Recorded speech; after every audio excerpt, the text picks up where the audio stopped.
I decided to go for a little different approach. This is my pelican. Isn't that beautiful? I'm gonna leave her in the screen.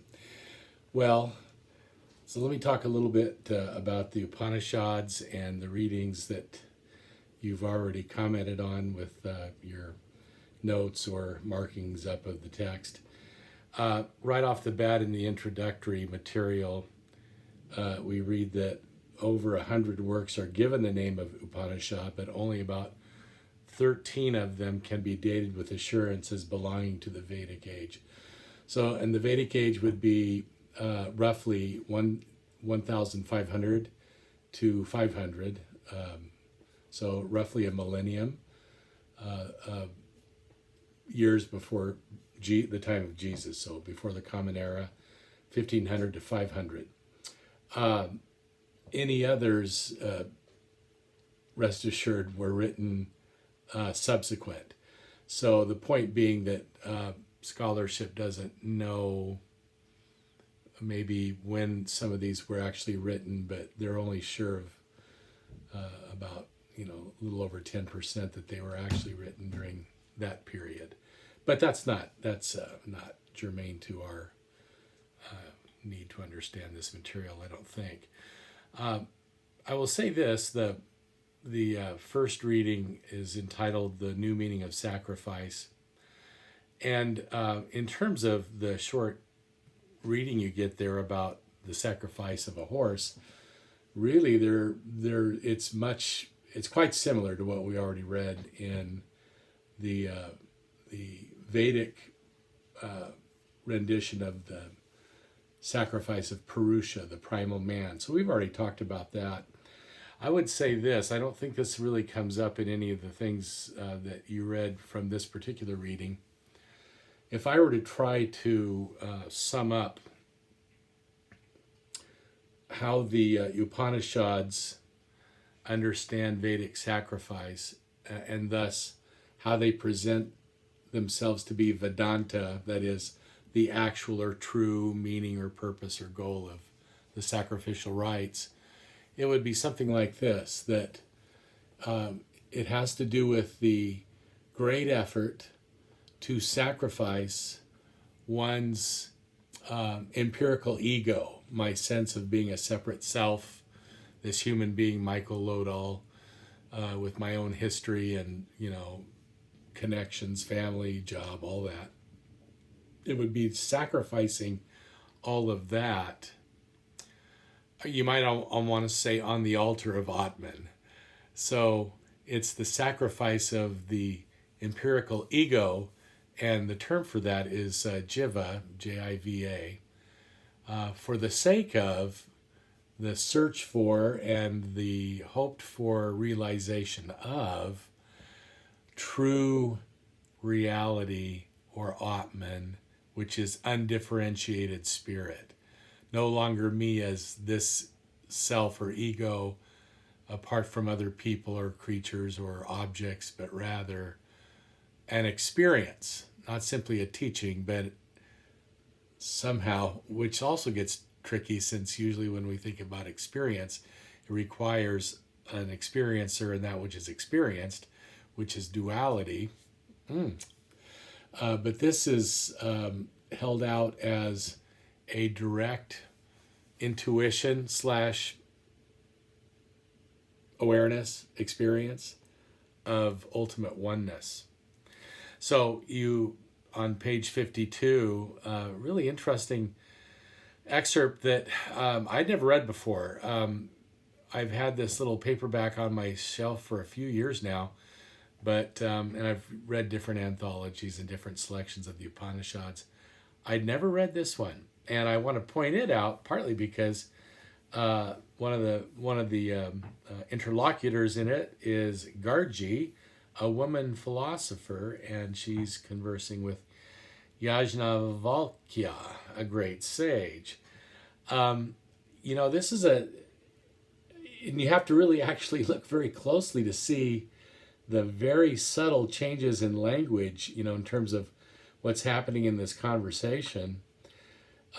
She originally asks that which is above the sky, beneath the earth, between sky and earth, that which people call the past and the present and the future, across what is all that woven? And the warp and woof would mean just, weaving involves a warp and the woof. I'm pretty sure that's what that means. So I don't know what it was in the Sanskrit.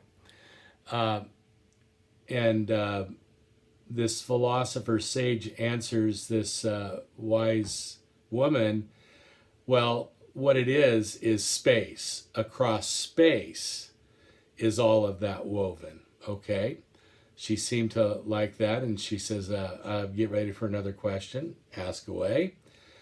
Okay, Yajna Valkya, which is above the sky, beneath the earth? Oh, which is above the sky, beneath, same thing there, between these two, that which people call past and present and the future, across what is that? Holy smokes, I thought I had this figured out. Oh, she basically asked the same question again. Across what is that woven, warp and woof? And this time the reply is across space alone. Now, y'all might have already picked this up, but this was new to me, this little conversation. Across space alone is that woven. Well, then across what is space woven, warp and woof, the very fabric of space? And here you get a working definition of Brahman. But notice his reply is that, O Gargi, Brahmans call. So you got to remember, we've got this tricky thing with the term Brahman. Often when it refers to priests, it's with an M-I-N, although here it's with an M-A-N, but you see it's in plural. You'd think they wouldn't have to capitalize the B here. That just makes things that much more all that complicated. On the other hand, if a Brahmin is a priest or someone who's, in this case, maybe a wise sage, who can talk about Brahman, the ultimate reality. Of course, every single Brahmin sage is Brahman, because Atman is Brahman. But it just seems weird to use that term and put it in plural and then capitalize it. Remember, though, also, just to make things more confusing, if that wasn't enough, Brahma, without an N, is also a term that is used in Hindu writing, and we may still encounter it, and is one of the typical terms for God, like a personalistic deity, which, of course, Brahman is not. Brahman is the ground of being, the sort of like that across which space is woven.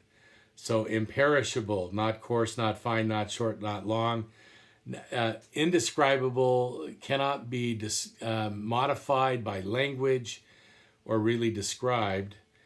And so that, of course, again, is Brahman.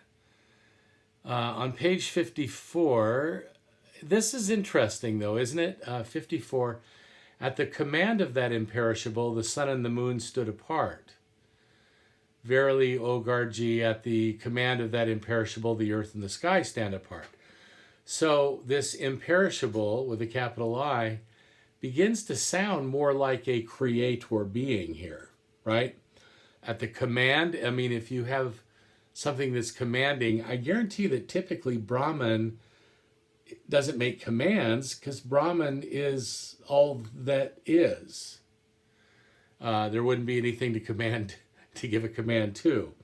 So you still have the struggle here between the search for this ultimate unity of being, and also more what we might call more theistic renditions of ultimate reality as a personal or personalistic being who makes commands. The command of the imperishable, earth and sky stand apart, moments, hours, days, and nights. My goodness, it almost sounds like Genesis 1. So again, and I think it's important that in the introduction it was mentioned that if you're looking for hard and fast consistency among these writings, you won't find it. Largely because they're written by a host of different people over a century's worth of time. So it's really more of a record of a quest. And it seems like in the Hindu religious slash philosophical collective mind, that quest generally leans pretty heavily in the direction of oneness. What in philosophy is sometimes called monism. Monos meaning one, so monism, like the idea of a single ultimate reality.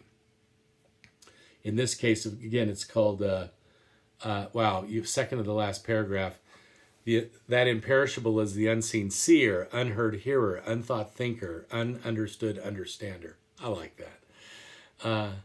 Other than it,